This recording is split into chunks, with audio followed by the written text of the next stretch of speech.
Les Sorot Tovot, on est aujourd'hui le 2 dans le mois de la lumière, dans le mois de Kislev. Et justement, si on essaye d'être fidèle à la paracha, il y a deux enfants qui sont nés dans la paracha, un qui représente la lumière, on va dire Yaakov, et Esav qui représente pas tout à fait la lumière. Mais dans les noms, c'est l'inverse. Yaakov, pourquoi il a été appelé Yaakov? Yaakeveni, ça rappelle un peu le talon. Et Esav même, il va le reprocher, tu as triché. Tu as pris les bénédictions d'une manière qu'on va lire cette semaine qui est un peu, on dirait qu'il y a eu, c'est pas tout à fait le chemin droit. Et Esav, il porte son nom Assouy. C'est bon, lui, on a l'impression qu'il marche droit.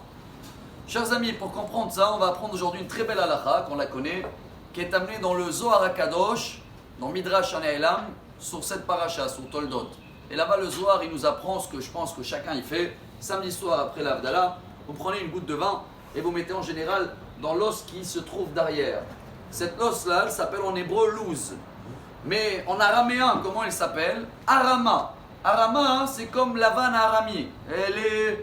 Elle trompe. Elle n'est pas tout à fait droit. Et pourquoi? Le Zohar explique. La seule manière de la nourrir, cet os-là, elle ne se nourrit pas avec tout ce qu'on mange dans la semaine. Elle se nourrit avec le Seouda de samedi soir, donc Melave Malka. Ça, c'est à manger. Et à boire, c'est avec la petite goutte de l'Avdallah. Tout ce qu'on mange dans la semaine, il va partout, sauf ces petites os-là. C'est pour ça qu'elle porte son nom en araméen. Rama, elle est trompeuse. Comme ça, on dit en français, elle trompe tout le monde.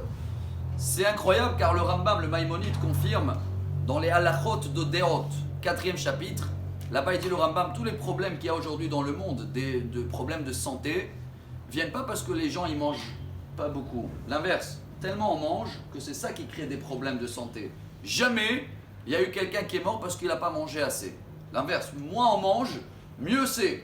Alors chers amis, le message du Zohar pour nous, il est très très fort. Comme cette os-là, elle trompe tout le monde, mais c'est la seule os qu'elle s'appelle la vérité. C'est la seule qu'elle tient, même pour après, pour Triat Ametim, quand Dieu va refaire vivre les morts. Qui c'est qui tient?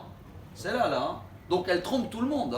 Elle porte le nom, elle trompe, mais elle représente la vérité et l'éternité même. C'est elle qu'elle reste jusqu'à toujours. Pour cela, chers amis, peut-être on va terminer avec un exemple qu'il amène le Rav Pinkus. Imaginez-vous, il y a le petit canard et l'oie, ils sont là, eux, ils sont gavés toute la journée.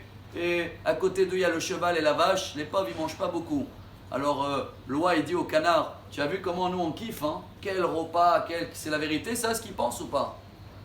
Non, pour eux, c'est la vérité, mais ils ne savent pas la suite. Eux, ils sont gavés parce qu'on a besoin de leur foi. Alors, chers amis, Yaakov, il nous dit, on est dans un monde qui est faux. Plus on va écouter dans les informations, on a fait, on a construit, on a trouvé, on a géré, on va faire, plus ça enlève la main de Dieu partout. C'est du mensonge à fou. Et on nage dedans, si on veut trouver la vraie vérité. Et voilà, c'est où? Dans la paracha, dans la Torah, dans les halachot. Là-bas, on découvre la vraie vérité dans ce monde-là. C'est pour ça que Yaakov porte son nom, chers amis. Soi-disant, il trompe. Soi-disant, c'est fait comme ça. Mais c'est ça la vraie vérité. J'espère qu'avec ce mois de la lumière, le mois de Kislev, plus on va découvrir dans la Torah, plus on va voir la vraie vérité. Et comme ça, Bezrat Hashem, très très vite, on va avoir une excellente santé et une bonne journée. Ama Abel Hazar.